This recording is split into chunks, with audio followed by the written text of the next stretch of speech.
no caiga lo más, debe tener una muy buena base. Pero sí se han dado cuenta que tiene unos pilares enormes de este lado, pero tiene pilares también del otro lado.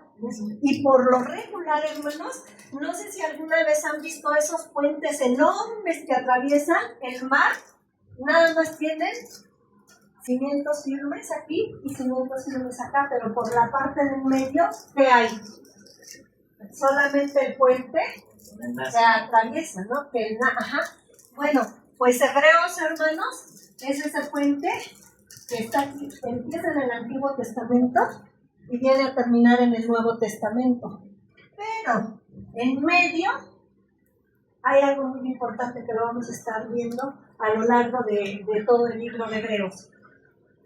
Hebreos, hermanos, es una carta, obviamente, del Antiguo Testamento, pero fue específicamente, hermanos, escrita a los creyentes judíos que estaban radicando en...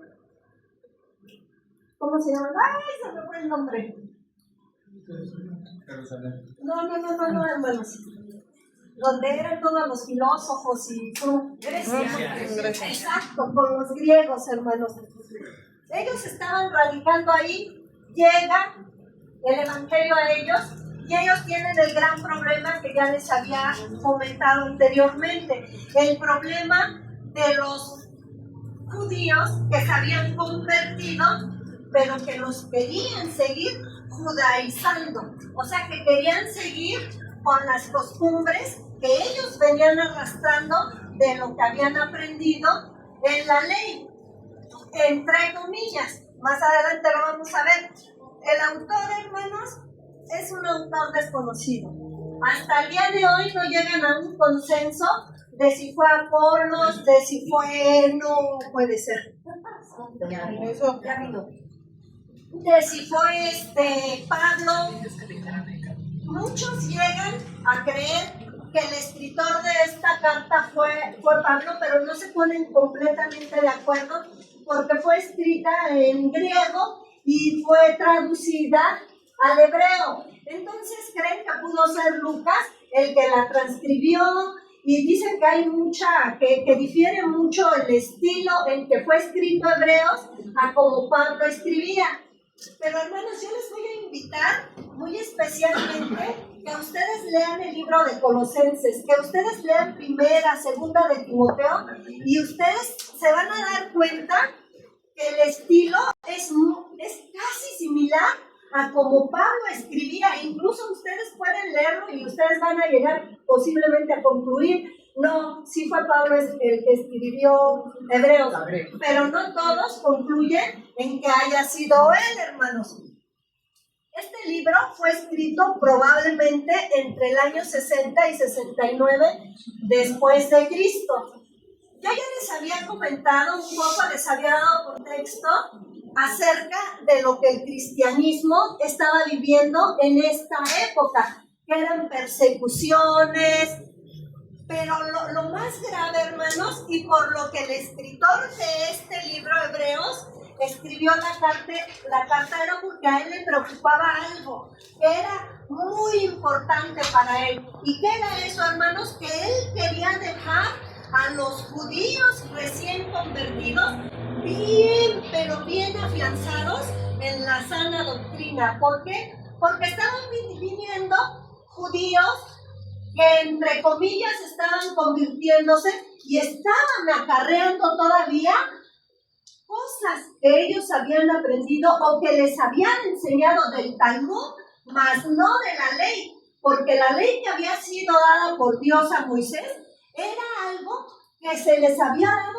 para cuidarlos, para protegerlos, para guiarlos al camino que ellos debían de seguir para poder tener conexión con Dios. El Talmud no, hermanos, el Talmud era mandamientos, eran cosas que los hombres habían puesto en ese libro, tales como que se tenían que lavar 3 veces las manos en el día, y a eso ellos le atribuían, hermanos, poderes de santificación. O sea, si tú te lavas tus manos, no te estás contaminando. Y cuando la Biblia, hermanos, en el Antiguo Testamento por la ley dada por Dios a Moisés, sí les indicaba que debían de lavarse las manos, pero no como un poder purificador o como un poder que los podía santificar, sino como un cuidado que ellos tenían que tener para el bien de su propia salud. Sin embargo, hermanos, en el Talmud había cosas tan descabelladas que se salían completamente de lo que Dios le había dado a Moisés en la ley. Entonces, hermanos, ese era el contexto que ellos estaban viviendo y precisamente para esto fue escrita esta carta a los creyentes judíos. Esta carta, hermanos, combina una enseñanza profunda, hermanos, profunda, porque no solamente vamos a ver lo que son las sombras del Antiguo Testamento a la realidad que se empezó a vivir en el Nuevo Testamento. Todo lo que se venía prometiendo, hermanos, que iba a pasar en el Antiguo Testamento, vino a darse cumplimiento en el Nuevo Testamento a través de nuestro Señor Jesucristo. Amén.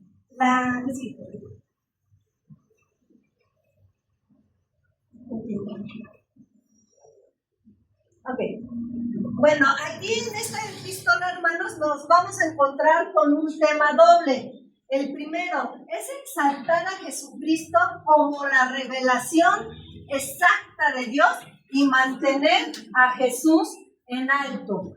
Segundo, para advertir a los cristianos hebreos contra la apostasía y las persecuciones, porque recuerden que yo les había explicado que ellos estaban sufriendo persecución, o sea, no solamente se conformaban con matarlos, sino que el martirio que hacían pasarle no solamente a ellos, sino a los hijos, era extremadamente alto, extremadamente grande, hermanos, y era necesario que fuese escrita esta carta para poder advertirle a los cristianos hebreos que la apostasía, hermanos, también podía ser presa de su vida. ¿Alguien sabe? ¿O me puedes explicar qué es la palabra apostasía?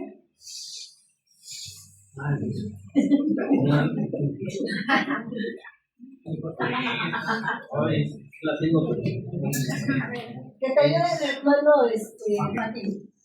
Bueno, la apostasía yo entiendo que es algo que está en contra de Dios, desviar una doctrina sana a favor que no es. Que no son reales.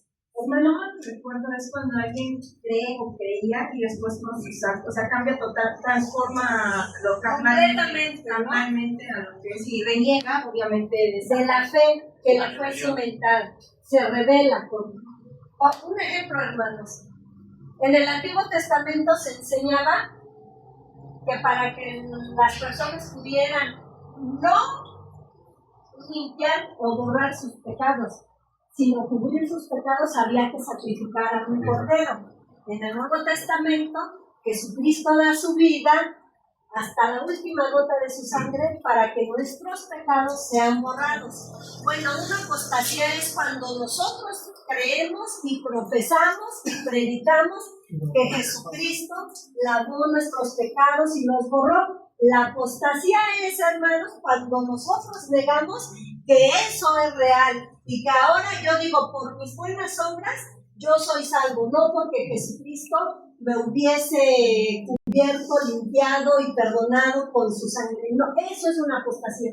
Cuando nosotros negamos en lo que hemos creído, pero en la doctrina verdadera, no en la falsa. Amén, hermanos. Ahora, también, hermanos, esta carta fue escrita por la antigua religión. ¿Cuál era la antigua religión, hermanos? Era donde yo les comento. Es importante que entendamos que la antigua religión era el judaísmo. No era que ellos estaban cumpliendo la ley de Moisés, no, sino que ellos habían cambiado toda la ley de Moisés y habían puesto mandamientos, nombres ahí, y ellos, un ejemplo, hermanos, y también ya se los había comentado anteriormente, ellos decían que para completar la salvación, ellos se tenían que circuncidar. En el Antiguo Testamento se circuncidaban, pero ¿alguien recuerda por qué se inició la circuncisión? Es por algo muy importante. ¿No? fue porque Dios hizo un pacto con el pueblo de Israel a través de la circuncisión. Esa fue una de las razones. Pero ahora, en el judaísmo, hermanos, creían que si ellos no se circuncidaban, entonces el sacrificio de Jesucristo no iba a ser suficiente para que ellos pudieran ser perdonados y pudieran ser salvos. Pero no solamente eso, sino que también incluían, si no se lavan las manos, ustedes están impuros, si no, cuando comen, porque le atribuían algún poder al lavarse las manos y creían, hermanos, que se estaban santificando con ellos, mientras eso no era enseñado en la ley de Moisés. Ahora, también existía, hermanos, la tentación de que el pueblo se volviera atrás. Se volviera atrás, ¿por qué, hermanos? Porque no era fácil ser cristiano en ese tiempo, y menos cuando se era padre, cuando se tenían hijos pequeños. Bueno, yo no sé, ¿no? Los que somos aquí papás, pero sí hay algo, hermanos, que a nosotros como padres nos puede mover, es el amor que le tenemos a nuestros hijos. No sé si le ha pasado que cuando su bebé pequeño estaba jugando, se machucaba una uña o cualquier detallito que nos dolía. O sea, nos dolía, nos veíamos llorar. Y cuántas ocasiones a lo mejor terminamos llorando con ellos. ¿Por qué? Porque a nosotros el corazón se nos hacía así. ¿Por qué? Porque el amor de padre, el amor de madre, hermanos, no es comparable a ninguna otra cosa, hermanos. Entonces, imagínense, ¿cómo no iba a existir la tentación de volverse atrás? Y en ese entonces, cuando martirizaban, cuando perseguían, cuando mataban a los recién cristianos judíos, ¿qué era lo que pasaba, hermanos? Sus hijos iban de por medio también. Y sin embargo, hermanos, había la necesidad de que se les dijera, no sé, tal vez, no te preocupes, a lo mejor sí se preocupaban, a lo mejor sí les dolía que sus hijos fueran martirizados, pero sí había la necesidad de poder expresarles a ese pueblo que ellos tenían, hermanos, una recompensa más grande y que no iba a ser aquí, sino iba a ser en la presencia del Señor. Y por ello, hermanos, muchos de esos cristianos soportaron persecución, soportaron hambre, soportaron ver que sus pequeños fuesen muertos, fuesen sacrificados. Y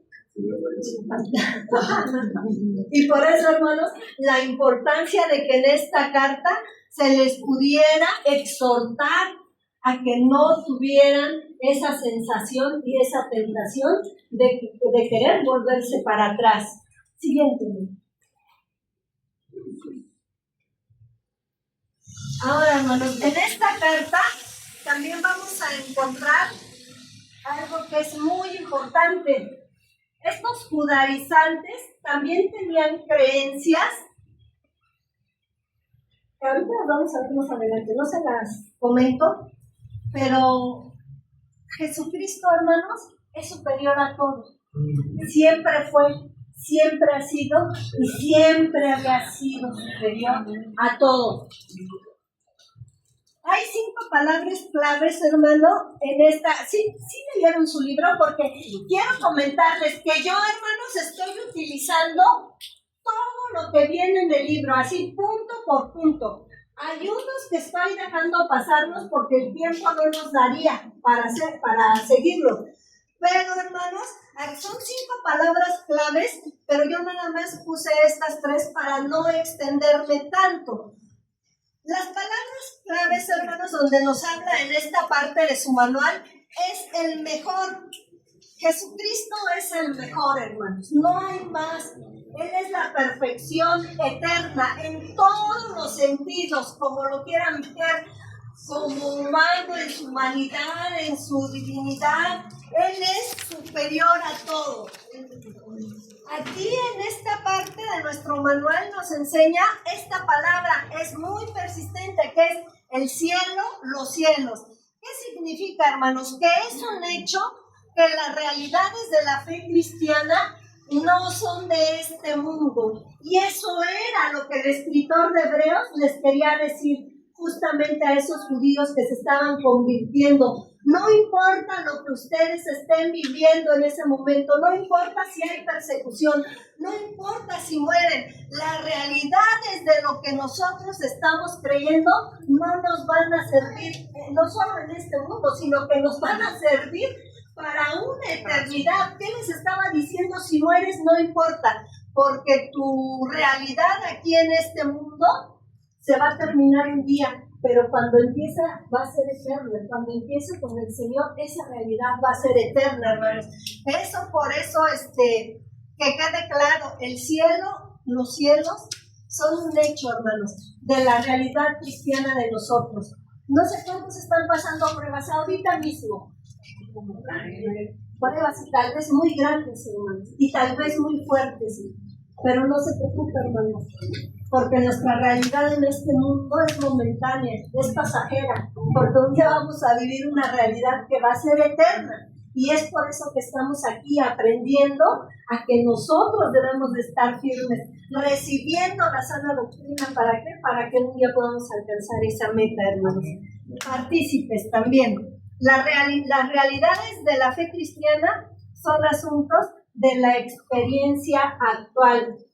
Todo, hermano, todo lo que estamos aprendiendo, todo lo que sea real, todo lo que venga de la palabra de Dios, todo lo que nosotros podamos sacar de ese libro, son asuntos, hermanos, que ahora nosotros nos tenemos que ocupar en ellos. ¿Por qué? Porque ahora ya conocemos la palabra del Señor. Y nuesra realidad ahora es actual, hermano. Y la debemos de vivir esa experiencia. ¿Para qué? Para que un día nosotros podamos ver el resultado y la recompensa de lo que ahora nosotros estamos viviendo. La que sigue, hermano, por favor. La semana pasada creo que sí, fue la semana pasada, que yo les decía que íbamos a ver muchas exhortaciones y muchas advertencias. Para los que ya leyeron su libro, hermanos, se van a dar cuenta que el texto siempre empieza con varias partes, pero siempre al final termina dando una exhortación o termina dando una advertencia. Y vamos a explicar ahorita, una exhortación, hermanos, no es un regaño, no es llamarnos y regañarnos y decirles están mal, no están yendo por buen camino, se van a ir al infierno, Dios los va a decir. No, hermanos, una exhortación es un llamado a la acción para animar, para consolar y para corregir. ¿Sí queda claro lo que es una exhortación, hermano? Sí. ¿Usted me lo podría explicar, hermana Valerie, cómo lo entiende?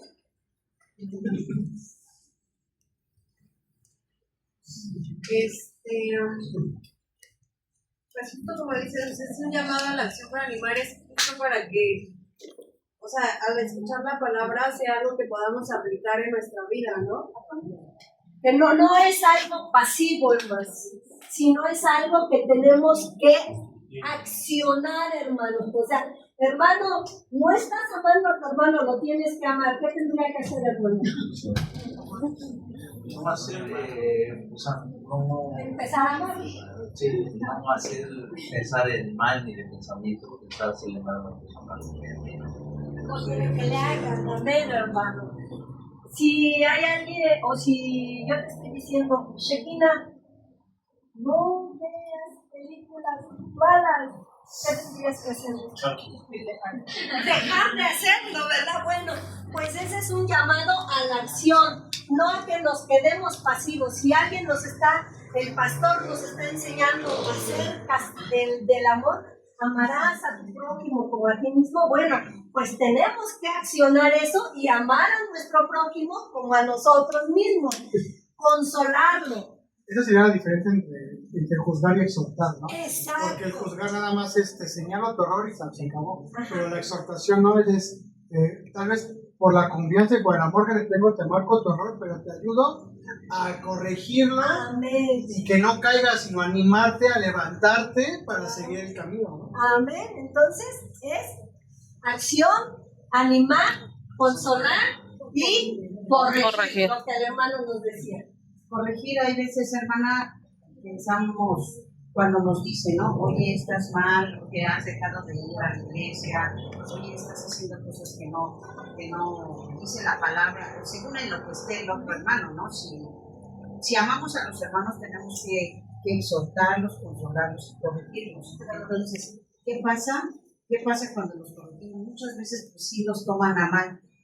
¿Por qué? Pues porque verdaderamente pues no leemos la Biblia, no oramos, no decimos, es que me está corrigiendo porque me lo está viendo. Porque me lo está viendo. O porque no lo estamos haciendo con el amor que es necesario que se ha hecho. Sí, pero yo creo que sabemos muchas veces la intención con la cual se manifiesta. Porque no te voy a exhortar con el dedo señalándote, te voy a exhortar a un trabajo en equipo, ¿no? A lo mejor el frente, te animo, ¿qué te está pasando? Te ayudo, o sea, no es lo mismo la intención.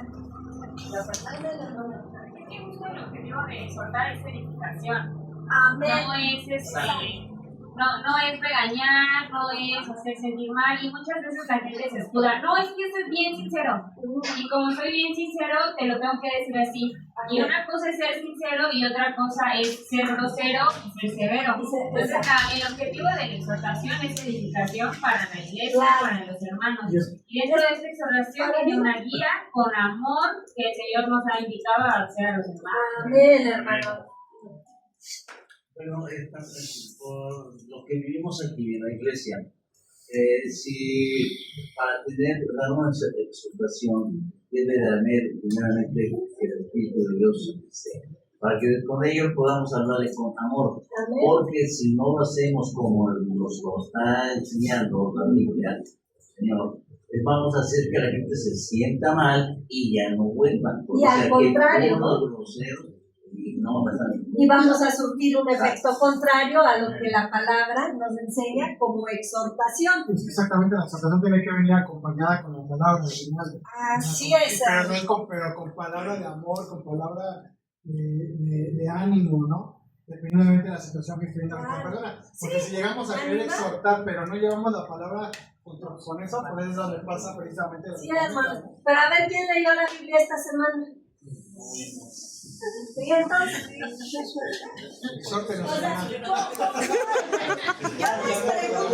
les pregunto porque sí es muy importante, porque como nosotros le vamos a poder decir a alguien, Dios te ama. A ver, ¿dónde dice que Dios lo ama?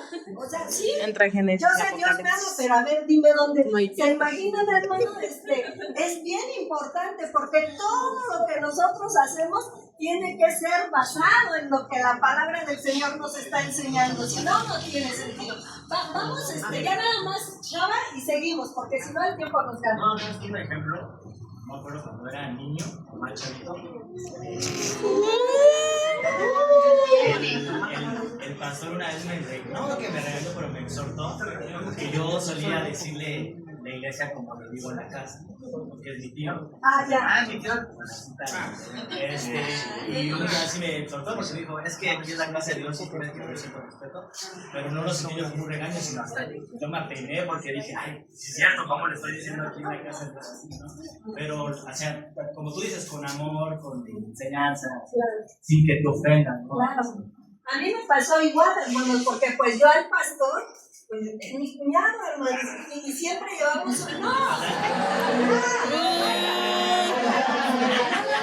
pero independientemente de eso, siempre llevamos una relación de mucha camaradería, compañerismo y todo. Entonces yo cuando llegué aquí, pero así le hice de frente de los hermanos y le dije así como Chava también le decía. Y me dijo, tú fuiste el que me acercaste, que no fuiste tú, o Bomba. Que se acercó, no fue él, y me dijo, pero me llevó, o sea, y me dice, no sabes, respetuosa, aquí él es el pastor. Y eso se me quedó tan grabado en las manos, que jamás. Y ahora sí ya lo veo como mi pastor, pero bueno, sí hubo alguien que con mucho tiempo, amor, me mostró el error que yo estaba cometiendo y lo corregí. Entonces de eso se trata la exhortación. Bueno, advertencias, hermanos. La advertencia también, si se dan cuenta, en cada casi lección de la que van ustedes a tener en sus manos en el libro, vienen no solamente exhortaciones, sino también advertencias. ¿Y de qué se trata una advertencia, hermano? Bueno, pues señala un peligro inminente y nos alerta sobre las consecuencias, en este caso las consecuencias del pecado. Pero si lo llevamos a la vida secular, no sé, a los que manejan, no sé si les ha pasado que de pronto van en una carretera que no conocen y de pronto empieza a haber advertencias, no sé, curva peligrosa a 500 metros, curva peligrosa a 200 metros y disminuya su velocidad y baje su velocidad. Y si ustedes, hermanos, son unos conductores responsables, pues van a seguir las advertencias que les están indicando los señalamientos. Porque, ¿qué pasa si no lo hacen, hermanos? Pueden accidentar. Pueden accidentarse, ¿verdad? Bueno, pues con la palabra del Señor también es eso. Hay muchas advertencias que Él está poniendo, no son como luces amarillas, no lo hagas, no sigas, detente. El camino está equivocado, da vuelta a esto, pero si nosotros no hacemos caso, hermanos, pues vamos a sufrir las consecuencias del pecado. Y déjenme decirles que sufrir la consecuencia de los errores que nosotros cometemos muchas veces no se quedan en nosotros, sino que arrastramos a nuestras generaciones. Entonces es muy importante, hermanos, que cuando ustedes vean alguna advertencia en la palabra del Señor, se detengan, la analicen, la observen y la sigan. Porque la advertencia no solamente viene con la advertencia, sino con la indicación de lo que deben de hacer para no equivocarse. Así que, siguiente, hermano. Aquí vamos a ver, hermanos, la revelación completa de Dios. No tiene pregunta. Hermano Sebastián, ¿usted me podría explicar así rápido qué entiende por la revelación completa de Dios? Serían sus planes que tiene con nosotros. Amén. Ahorita vamos a checar. ¿Alguien que quiera opinar? Entonces, tal cual, donde Él se revela quién es, ¿no? ¿Cómo es? La revelación completa de Dios, hermanos. El Dios invisible, hermanos, fue dado a conocer por el Hijo visible. Juan 14:9. ¿Sí recuerdan esa ocasión cuando alguno de sus discípulos se acerca y les dice, muéstranos al Padre? ¿Y qué le contestó el Señor Jesucristo? ¿Cuánto tiempo has visto? ¿Y qué les dice? El que ha visto a mí, ha visto al Padre. Amén, hermanos. Quisiera poder darles, para que se entienda bien cómo fue la revelación de Dios al hombre. Es como, si leyeron el texto, es que, hermanos, por eso es muy importante que lean su manual. Hay una parte en el manual que dice que Jesucristo es la sustancia, la misma esencia de Dios. Entonces ahí explica que es como si Jesús fuera la impresión exacta de Dios.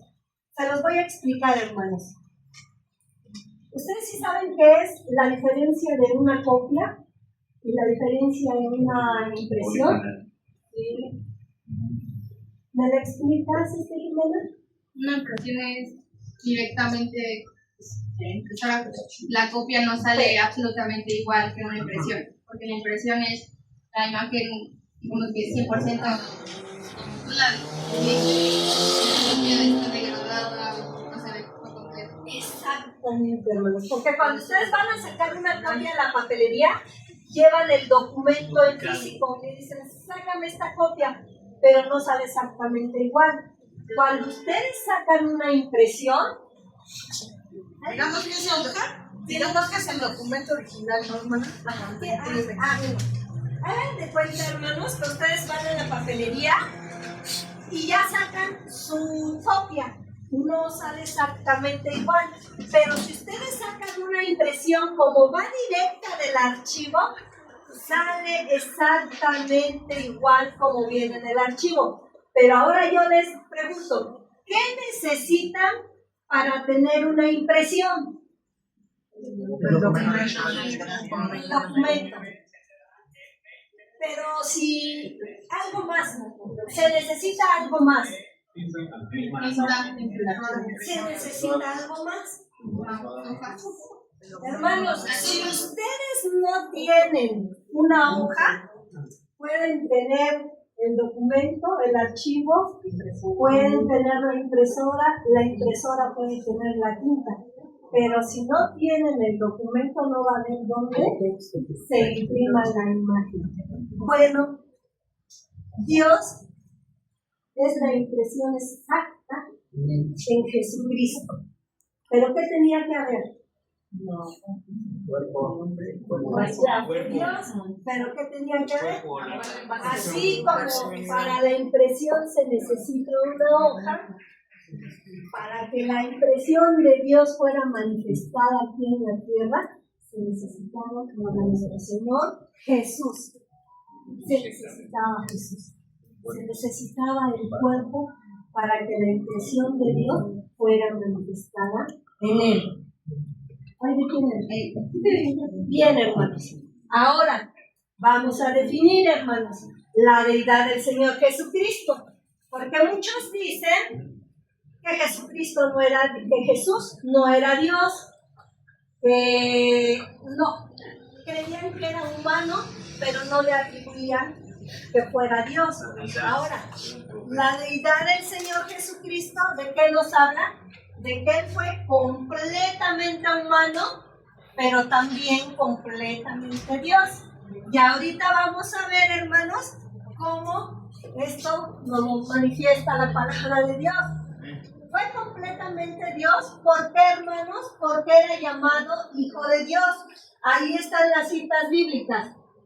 Fue llamado Dios. Ahí dice que Él es Dios nuestro Salvador. O sea, no solamente es Dios, sino es nuestro Salvador. Señor, Rey de reyes, Señor de señores. Creador, quien creó, quien hizo todas las cosas visibles y tampoco las no visibles. Fue Jesús. Estamos viendo su deidad, completamente Dios por todo lo que hizo. Sostiene todas las cosas. No les voy a poner tantos ejemplos terrenales, nada más volteen al cielo cuando ven la luna y cuando ven al sol. ¿Ustedes se explican por qué no caen? ¿Alguien se explica por qué no caen? Porque Dios las está sosteniendo. Así, simple, sencillo. Salvador de los pecadores. Él es nuestro Dios, Él es nuestro Salvador. Aquí están las citas por si las quieren. Nada más, Hebreos 1:3. Alguien que lo pueda tener y que lo lea pronto.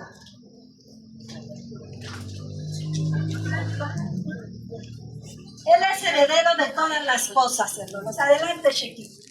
El Hijo irradia la gloria de Dios, expresa el carácter mismo de Dios y sostiene todo con el gran poder de su palabra. Después de habernos enviado de nuestros pecados, se sentó en el lugar de honor a la derecha del majestuoso Dios en el cielo. Con él, hermanos, Salvador de los pecadores. Cuando Él venció, cuando Él se levantó, hermanos, de los muertos, se sentó a la diestra en el lugar de poder. Y ahí, hermanos, se está demostrando que Él es el Salvador de todos los pecadores. Es la imagen misma de Dios. Lo que les estaba diciendo, la impresión de Dios está manifestada completamente en la persona de nuestro Señor Jesús. Como si la impresión hubiese venido de arriba al Señor Jesús. Tal cual, hermanos. Ustedes quieren conocer a Dios, ustedes quieren saber cómo es Dios. Vayamos, hermanos, y veamos todo lo que el Señor Jesús fue aquí en la tierra. Y ahí vamos a conocer el amor.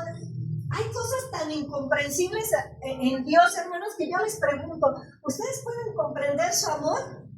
Nada más eso. No lo podemos comprender. ¿Saben por qué, hermanos? Porque es difícil entender que siendo como somos, Él nos ama.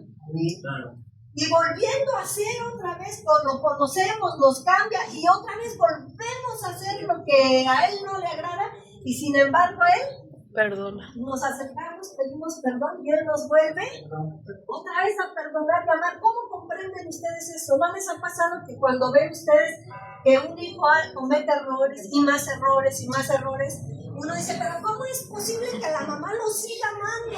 O sea, ¿cómo es posible que la mamá lo aguante?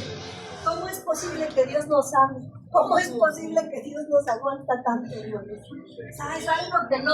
Pero eso solamente viene en la deidad de Jesús. Es algo que solamente tiene un atributo, hermanos, que no lo podemos comprender y solamente es de Dios. Y eso lo manifestó aquí el Señor Jesús en la tierra, heredero de todas las cosas. Él es el dueño de todo, hermanos, de todo.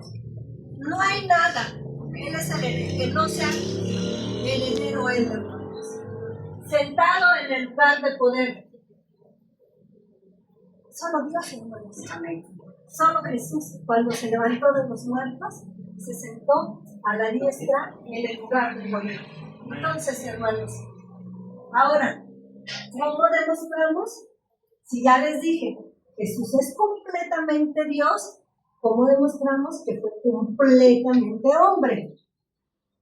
Bueno, pero antes, cuando habla de la imagen de Dios, se refiere justamente a la esencia, ¿no? A su amor, a esos atributos de Dios que podemos conocer, no tanto las características. Ajá. Sí, sí, sí, sí. Esa es la esencia, sí. Sí. Pero ahora... Bueno, también cuando Jesús vino, lo vimos ser humano, lo vimos llorar con sus discípulos, lo vimos tener hambre, lo vimos dormir. Eso habla de la humanidad de Jesús. Eso, así es como nosotros podemos demostrar que Jesús fue completamente hombre, porque se angustió, porque sufrió, hermanos, porque le dolió ver. No sé si recuerdan y puedan ustedes imaginar esa escena cuando entra a Jerusalén y les dice, Jerusalén, Jerusalén, ¿cuántas veces quise juntarte como la gallina junta? O sea, imagínense, yo cuando lees hasta así digo, ay, no, ¿cómo amaba a Jesús? Dice, ¿cuántas veces quise juntarte como las gallinas juntan a sus pollitos y no quisiste? Jesús lloró, hermanos. Miren, otra manifestación de Dios que nosotros podemos decir fue completamente Dios, porque ¿quién creó los mares? Dios. ¿Quién le obedeció a los mares? Dios. No, ¿quién obedeció a...? El mar obedeció a Dios. Ajá, pero, perdón, dice mal la expresión. Jesús hizo el mar. ¿Y quién le obedeció? El mar. Porque cuando Él le dijo que se calmara la tempestad, ¿qué pasó? La tempestad se calmó, hermanos. ¿Hay alguna otra manifestación que ustedes sintió cansancio, lloró? Otra forma, hermanos, que Jesús demostró que era completamente Dios. ¿Quién venció a la muerte? Fue tentado. ¿Cómo? Fue tentado. Fue tentado y venció en todo. Exacto. Pero resucitó a Lázaro. Una vez leí que Jesús precisamente tenía esa doble esencia, ¿no? La esencia de Dios, donde le mostraba precisamente al Dios, ¿no? Al verdadero Dios dentro de la humanidad, pero también tenía la esencia humana precisamente porque padeció todo lo que nosotros como humanamente padecimos. Precisamente por eso cuando Él resucita y se le presenta a los apóstoles, les dice a ellos, o sea, no me toquen porque aún no he sido santificado, es decir, aún no se despojaba de esa esencia humana que no le permitía todavía poder entrar al reino, ¿no? Porque todavía existía esa dolencia, ese dolor, ese pecado, todo lo que Él se llevó, todo lo que arrebató, ¿no? Y ahorita vamos a ver por qué Él tomó esa naturaleza humana, hermana. También incluso en el Antiguo Testamento, Dios, cuando no lo conocemos, les habló al pueblo en Isaías 43:10 les habló y dice en 43:10, vosotros sois mis testigos, dice Jehová, para que me conozcan y crean que yo mismo soy. Yo mismo soy, antes de mí no fue formado Dios, ni lo será después de mí. Amén, hermana. Entonces, ¿queda claro, hermanos? Que Jesús fue completamente hombre cuando estuvo en la tierra, pero también era Dios. Que no nos quepa duda para nada. En su libro, hermanos, también vamos a encontrar Dios amó al hombre. Ok, Dios amó al hombre, hermanos, en diferentes tiempos y de diferentes formas, desde Adán hasta Malaquías, hermanos. Dios le dio las tablas de la ley a Moisés, Dios hizo pacto con ellos, Dios 3.500 años habló de diferentes formas y por medio de los profetas. ¿Sí recuerdan, no? Jonás, ven y predica. Isaac, Isaías, Joel, Amós, por medio de los profetas durante 3.500 años, Dios estuvo hablando a través de los profetas, pero después llegó un tiempo, hermanos, que fueron 400 años de silencio, y estos 400 años de silencio empezaron desde Malaquías hasta Cristo. No hubo nada, hermanos. No más se volvió a manifestar Dios, no más volvió a mandar profetas, no más mandó mensajes. De ninguna forma, en ningún aspecto, Dios volvió a manifestarse al hombre durante 400 años de silencio. Pero ahora, hermanos, viene lo más hermoso, lo más maravilloso. 400 años preparando, hermanos, la obra redentora más grande que ahora alcanza al mundo. Y eso fue esto. Dios ahora ha hablado por medio de una revelación completa de Jesucristo. Dios revelado a nosotros a través del mismo Señor Jesucristo para darnos salvación. Después de 400 años de silencio, se vuelve a revelar. ¿Cuándo, hermanos? ¿Alguien recuerda cuándo se empieza a hablar en el Nuevo Testamento nuevamente de Jesucristo? ¿No? Hay dos formas. Cuando fue presentado en el templo, ¿no? Cuando la profeta... ¿Quién era? Lidia, ¿no? No. Pero es que es la primera que lo conoce. Se empieza a hablar y Dios empieza a hablar. ¿Después de que partiera? No, antes, después de los 400 años, hubo alguien. Cuando se aparece, cuando anuncia el nacimiento primero del Señor Jesucristo y después cuando el profeta Juan el Bautista empieza a preparar el camino para el que había de venir, hermanos. Y cuando dice, yo no soy digno de desatar, es cuando se empieza a revelar nuevamente nuestro Señor Jesucristo en su nacimiento, cuando Él viene, nace para traer salvación a la humanidad, y cuando el profeta Juan empieza a preparar el camino de la salvación. Así que no a dar la salvación, a preparar el camino de la salvación que iba a ser Jesucristo. Bien. Aquí vamos, hermanos, en esta parte, todo viene con cita bíblica. Para si tienen que anotarlo, lo hagan. Hermanas, si quieren abrir un poquito la puerta, porque parece ser que se está cerrando ya mucho el calor. Aquí vamos a hablar de la supremacía de Cristo. Ya les hablaba anteriormente, superior a los ángeles. Explica la supremacía absoluta, total, completa de Jesús sobre los ángeles. Esta lectura, hermanos, destaca que Jesús es el heredero de todo, mientras que los ángeles son servidores enviados para ayudar a los creyentes. ¿Por qué era necesario que el escritor de Hebreos, hermanos, dejara bien establecida esta verdad? Porque, hermanos, justamente las enseñanzas del judaísmo alababan, adoraban a los ángeles, porque ellos creían que ellos habían sido los mensajeros que habían traído la ley de Moisés. Es por esa razón que el escritor de Hebreos quiere dejar bien establecido a los creyentes que esa no era una forma de agradar a Dios. Ustedes pueden buscar información, y en el judaísmo, hermanos, a los ángeles los tenían en un lugar mucho más alto que al Señor Jesús. Entonces es necesario que Él establezca que la supremacía de Jesús, Él es superior a todo. No hay más, solamente Él, hermanos. ¿Y por qué? Bueno, porque Jesús es la causa directa de la salvación. Él pagó el precio en la cruz. Nadie más, hermanos. Nadie más. Él pagó el precio en la cruz para que la humanidad tuviera salvación. Y solo Jesús perdona pecados y da vida eterna. Los ángeles no. Los ángeles no murieron por nadie. Los ángeles no perdonan. Los ángeles, hermanos, solamente pueden llegar hasta donde Jesús lo permite. Pero Jesús tiene toda la supremacía absoluta. Los ángeles, hermanos, son servidores, no son salvadores. ¿Por qué? Porque fueron creados. ¿Por quién? Por Dios. Su misión, actúan como mensajeros y protectores, hermanos. ¿Pueden leerlo? Hebreos 1, del 1 al 14. No pueden salvar ni perdonar pecados. Ellos no tienen ese atributo, no tienen ese poder.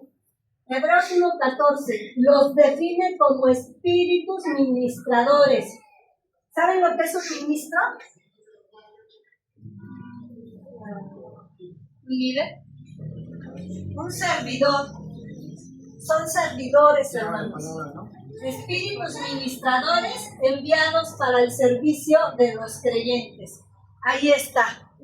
Pero ellos, hermanos, no tienen ningún poder. Jesús es superior a los ángeles. Ellos le sirven, ellos le alaban, ellos le dan honra, ellos le dan gloria. Así que, hermanos, tengamos bien claro que Jesucristo está sobre los ángeles. No hay ángel que pueda ser superior al Señor Jesucristo, ni aún el enemigo, hermanos, que fue el ángel más bello que fue creado, el ángel con más autoridad, ni aún él, hermanos. Así que, siguiente.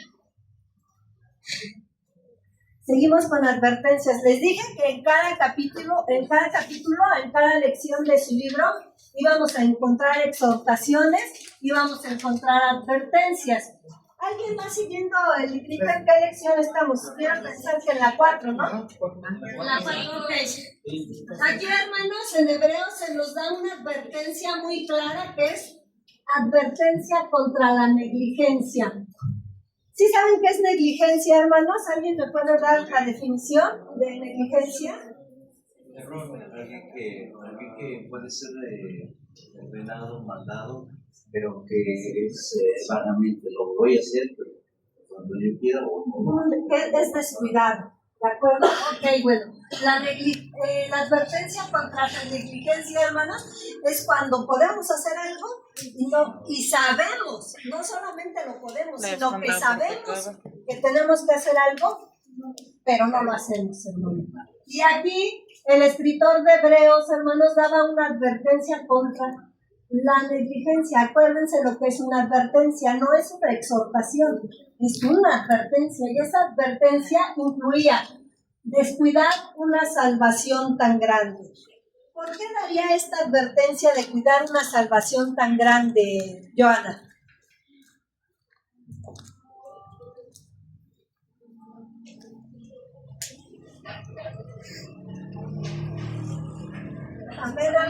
Tal vez por ser algo que no merecemos, o sea, es algo que es un regalo de parte de Dios por su gracia y tenemos que cuidarlo porque pues, ese regalo que nos da no lo merecemos, pero Él nos lo da. Lo que yo creo que ya sabía, ¿no? Que mucha, o sea, sobre todo ahorita, por ejemplo, en este tiempo, ¿no? Mucha gente cree que soy salvo, pero pues, le pongo la hilacha de tona, ya soy salvo.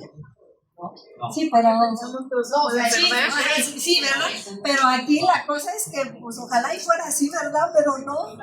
Pues es muy grande porque es muy importante, porque es una sola salvación y porque tuvo que haber un derramamiento de sangre total para que se pudiera dar ese evento tan grande. Entonces, pues es tan importante por ese sacrificio que se dio y porque es la única manera de salvación. Usted sí leyó su librito. Si hubieran leído su libro, hermanos, sabrían que es una salvación tan grande porque no existe otra, o sea, no hay otra forma de que el hombre sea salvo, sino solamente por la salvación que nos proveyó Jesús en la cruz del Calvario. Tercero, fue pagada con sangre, o sea, cuando Jesús, hermanos, es crucificado, así como para que se derramara la última gota de sangre, le clavan una lanza en su costado y hasta la última gota de sangre fue derramada para darnos salvación. Fue pagada con sangre, hermanos. Abarca todo el mundo. Aquí Dios no hace acepción de personas. Así como puede ser salvo el más rico, el más encumbrado, como puede ser la persona más humilde, la que no tiene nada. Para todos es la salvación. Regenera al hombre. El que era borracho, ya no es borracho. El que era adicto, ya no es adicto. El que golpeaba a las mujeres, ya no golpea a las mujeres. Un nacimiento completo, nuevo en esa persona. Y es esa la razón, hermanos, por la que esta salvación es tan grande y porque tiene poder para salvar a todos los hombres del mundo. Si todos vinieran y se acogieran a la salvación de Jesús, todos serían salvos. Aquí no hay que nada más un grupo, nada más unos pocos, aquí todos completos. Ya casi terminamos. Advertencia contra la incredulidad. Aquí también, hermanos, el escritor de Hebreos daba una advertencia contra la incredulidad. En Hebreos 3, 7 y 19 advertía por qué, hermanos, para escuchar la voz de Dios. Porque Moisés dio al pueblo de Israel a Canaán y no pudieron entrar a la tierra de Canaán por el pecado de incredulidad. ¿Se imaginan, hermanos? En este momento, ¿no? Abre el mar rojo, pasan en seco, están a un paso de poseer la tierra prometida, la tierra de Canaán, y no entran a ella. ¿Por qué? Porque no le creyeron a Dios. Ellos ya habían visto sus milagros, todas las plagas en el pueblo de Egipto, y sin embargo, apenas habían avanzado unos cuantos kilómetros para atravesar el mar rojo, lo atraviesan, y en ese momento quedan postrados ahí en el desierto. ¿Por qué? Porque no creyeron a Dios, hermanos. Por eso tan importante que nosotros tengamos cuidado de no caer en la incredulidad, porque es el rechazo a confiar en Dios y sus promesas. El versículo 12, en Hebreos 3, habla de corazón malo de incredulidad. ¿Alguien me podría decir qué significa corazón malo de incredulidad? ¿Y por qué en esta expresión Dios demuestra y quiere decir que ser incrédulo es tener un corazón malo? ¿Por qué, hermanos? Es maldad y es pecado. Si leyeron su librito se sabe la respuesta. Porque ya porque es visible que existe, es visible lo que él ha hecho. Todo lo que existe es hecho por él y es ilógico el decir no es, ¿no? Y habla de guardarse, de no cometer ese pecado. Porque dice Dios en su palabra y nos promete que lo que Él quiere para nosotros es bueno. Y eso bueno trae en nuestra vida gozo, paz, ese poder en nuestro espíritu. Y la incredulidad, pues, no nos permite tener ese gozo, tener esa paz que es buena. Porque no leí mi libro, pero Bueno. El ser humano tiende a ser egocéntrico, a creer que él puede hacer las cosas, a creer que no depende de Dios, y lo que estamos viviendo en estos tiempos es toda la maldad que se está viviendo, que rechazan lo que dice su palabra, la comunidad LGTB, todas esas personas que han salido hoy en día rechazan la palabra de Dios y creen que Dios está mal, que está equivocado y que es un Dios malo. Él es el malo estamos bien y que nosotros somos los que estamos bien. Okay.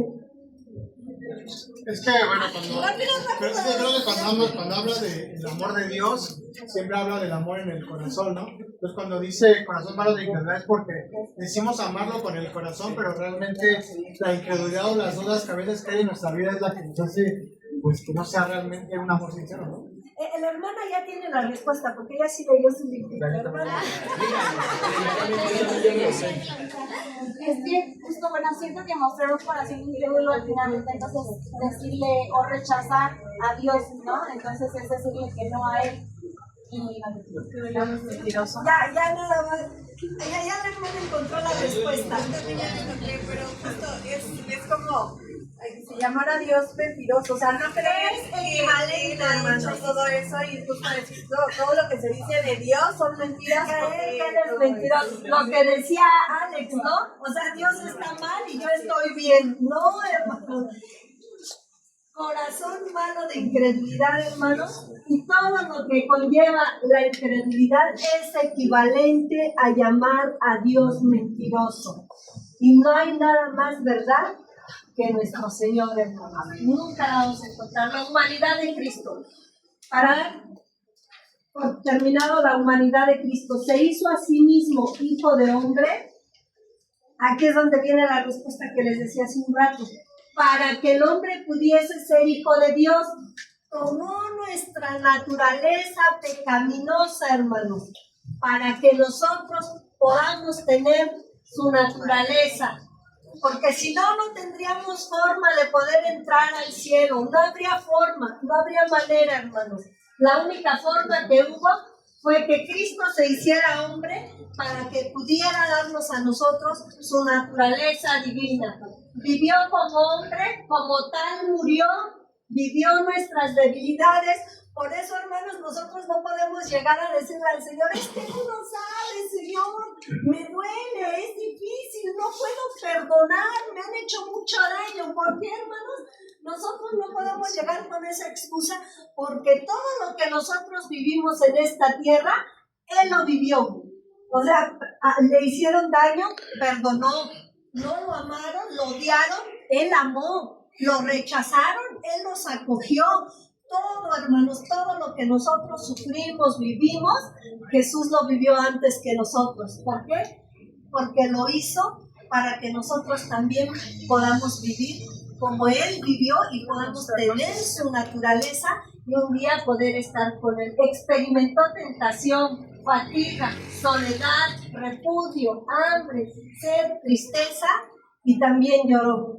Por eso, hermanos, cuando nosotros todo lo que vivamos, sea lo que sea, nosotros nos podemos, dice su palabra, acercar confiadamente al trono de su gracia, teniendo la confianza de que Él va a comprendernos. ¿Por qué? Porque lo que nosotros estamos viviendo, ella lo vivió.